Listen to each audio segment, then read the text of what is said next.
Did you know that an old military bunker from World War II still stands on the beach at Cape May, New Jersey? You can easily access it by taking a short walk on the beach. And who doesn't love the beach? There's just something indescribable that happens to one's soul after spending an entire day at the beach, which is why so many tourists flock to the coastal states during summer.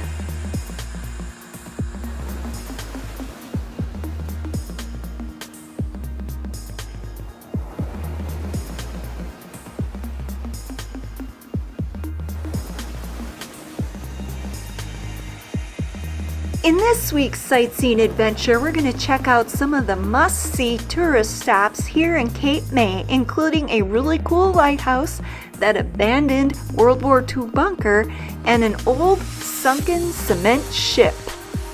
But first, we must take a walk on the beach. Hey sightseers, I know I came to Philadelphia with the intent of exploring the area around that, but when I found out I could get to the beach, the Jersey Shore to be more exact, within 2.5 hours drive, I knew I had to be here. So I apologize, this video is probably more for me than it is for you, but I hope you enjoy my little exploration here at Cape May on the beach. The locals know the best time to head out for a walk on the beach at Cape May is late in the Sunday afternoon when most of the weekenders have gone home. My plan is to walk towards that lighthouse. I don't know how close we'll get to it. However, as I was walking, I happened to notice these creatures on the shore, lying dead, that had been washed up. This is like the third or fourth one. Those creatures we see here are horseshoe crabs, and they are considered to be living fossils because they are older than dinosaurs. So here's another one. Poor guy. I don't know if he died while out in the ocean and just got washed up, or if he died because he got washed up on the shore and wasn't able to make it back in the water. In case you're not familiar with the breeding habits of horseshoe crabs breed during the months of May and June in the Delaware Bay, which is just around the corner from where we are. They have this area closed off because there's several endangered bird species nesting in this area. The black skimmer, the Leeds tern, and the piping plover. I think that's a good thing. Over 20 species of birds migrate to this area every year to feed on the eggs of the horseshoe crabs. Some of these birds fly 2,500 miles non-stop from South America just to get here. Real quick, I have a tongue twister for you. Sightseeing Sally sells seashells by the seashore on Sundays. I want you to say that 10 times and tell me how that works for you.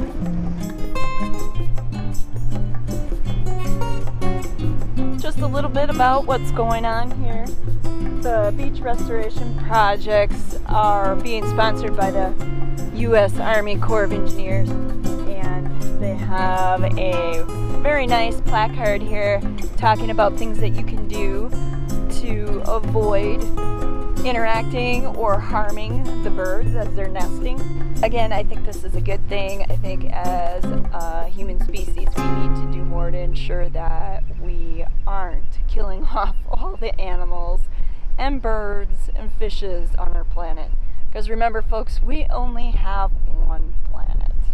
Now that we got our little nature and conservation lesson out of the way, it's time we turn our attention towards our first tourist stop, the old abandoned World War II bunker. The bunker was built in 1942 and it once contained heavy artillery and was manned by a rotating detail of naval gunnery crews. You can see it is a rather large structure because that's it behind me. It's so big that I really can't get a good view. Perhaps when I get around to the other side, I'll be able to get it all in for you on camera. This isn't the only World War II bunker that can be found in this area of the country. A sister bunker stands across the bay in Lewes, Delaware. Back in 1942, when the bunker was first built, it was covered in sod so that it would blend in with the surrounding area. It was also located about 900 feet or so from the ocean on high ground. Since then, due to erosion, as you can see, the bunker now sits on the shoreline. Some of the graffiti that's on here is kind of funny. I don't know if you can read the one behind me, and I'm just going to switch the camera over so you can see this other one. Oh, is that message meant for zombies or something? Because, I don't know. Cannibals? Were there cannibals here? I was just talking to another beach goer about what this structure might be, and he made a joke about how on the other side it kind of has a really rank smell to it. So then he said, well, maybe it's part of their sewer system. And all us tourists are over here going, oh, check this out, isn't this the coolest thing?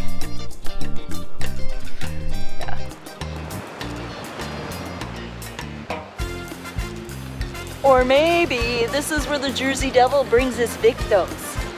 All joking aside, the bunker played an important role during the war, and at the end of World War II, a German U-boat commander surrendered his vessel just off the coast here in Cape May. As you can see though, I'm closer to the lighthouse. Still got a ways to go. As you might have guessed, our next tourist stop is the Cape May Lighthouse. However, before we get there, we're going to take one last look around at this magnificent beach to get our chill on. Listen to those waves. Interestingly enough, scientific studies have shown that listening to the sound of waves can actually help you achieve a meditative state, which is proven to heal and strengthen your brain. Just a little ASMR for you. Maybe that's the real secret as to why so many folks are getting into ASMR. Speaking of things that are kind of strange, somebody left an apple for Bigfoot. And over here, we've got our lunch. Or did SpongeBob lock Mr. Krabs out of the Krusty Krab again? You can see the lighthouse behind me. We're a lot closer than we were before. Built in 1859, the present-day tower is the third documented lighthouse at the southern tip of New Jersey. Standing at an impressive 157 feet 6 inches tall, there are 217 steps from the ground to the top. What do you think? Should we go on up? They allow tours up until 8 p.m. This is so cool. I've never been inside a lighthouse before, so can't wait to see this. Some of you might be interested to know that the lighthouse is reportedly haunted. That's right, rumor has it a woman wearing a flowy dress, holding a lantern in one hand and a child in the other, haunts the lighthouse. Wearing a white gown, she appears to be stuck on the first landing. So according to this, the lighthouse didn't have any stair railings when it was first built. Can you imagine going up it without the railings? In case you're wondering how many stairs are in this thing, there are 6 landings with 30 steps in between. So if you multiply that out, 6 times, that's 180 steps. That's a lot of steps. This is a porthole window. Let's take a peek through it. The thought occurs to me as I'm peering through the porthole that between not having any hand railings and having to climb 200 steps, that maybe that's why our Fair Lady Ghost hasn't left the first landing. In any case, we climb 199 steps without incident and find ourselves in the watch room. This is the room where the lighthouse keeper would keep an eye on the light throughout the night. Automation and electricity eliminated the need for a lighthouse keeper in the 1930s. Kind of like being Marilyn Monroe in that classic picture of her standing over the vent. While I seriously doubt the lighthouse keepers would have found my Marilyn impression to be funny, they would have, on the other hand, as part of their job, been monitoring the amount of air flowing through there. Do you see that? I wonder what they would do if I suddenly shouted out my name. In case you're wondering, no, I didn't. And what I really want you to notice is the view. From up here, we can see the old abandoned World War II bunker. It's crazy windy up here, at least on the side of the lighthouse that's facing the ocean. On the other side that faces more inland, it's not as windy because you've got the windbreak from the lighthouse itself. But wow, what an amazing view from up here. And what an important part of history, this lighthouse being here. Without this lighthouse here to help guide ships home, many more lives would have been lost at sea.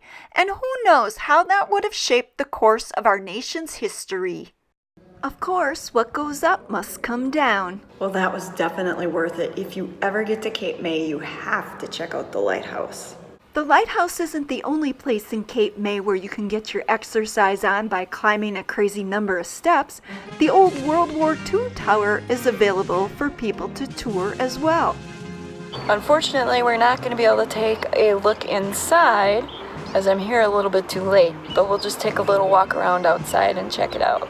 This tower was built as part of a naval defense strategy for World War II. It was designed to spot enemy ships and aim guns to fire on them. The men stationed in this 100-foot tower played an important role in preventing German U-boats from infiltrating the Delaware Bay. After the war, the military vacated the tower, where it stood largely abandoned for many years. Then, in 2003, the Mid-Atlantic Center for the Arts listed the tower on both the New Jersey Register and the National Register of Historic Places. Since then, the tower has been renovated and tourists can visit it today. In addition to the tower, visitors can see the Opuntia humifusa, or the northern prickly pear cactus. Alright, who would have thought I would find cactus growing here at the beach? Which I know has nothing to do with World War II, but it just caught my eye and I thought it was odd. Our final stop on this sightseeing adventure is Sunset Beach, where locals and tourists alike come every day to watch the sunset and to see Cape May's infamous sunken concrete ship.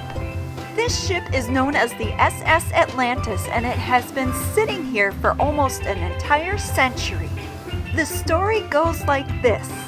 The SS Atlantis was one of 12 concrete ships that were built during World War I.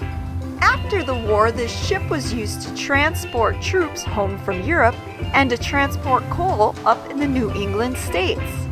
Then, in 1920, it was retired to a salvage yard in Virginia, where it sat until 1926. Colonel Jesse Rosenfeld purchased the Atlantis to be used as a ferry dock here in Cape May. Shortly after the Atlantis arrived at Cape May, a storm hit, and the ship broke free of her moorings and ran aground 150 feet off the coast of Sunset Beach. Attempts to free her were futile, as she was made from concrete. Unfortunately, as you can see, the constant beating by the ocean waves have taken its toll on this massive ship. And it's only a matter of time before she disappears forever under the sea. And even if you're not into history and seeing hulking, sunken concrete ships, there are other reasons why to visit Sunset Beach, one of them being rock and shell picking. On this particular day, we didn't find too many shells, but we did find plenty of ocean pebbles to pick through. Looks like we might have found a keeper. Don't worry, Marty, I'm only coming home with a few rocks and shells. That's right, sightseers. Sightseeing Sally collects seashells down by the seashore on Sundays. Until next time.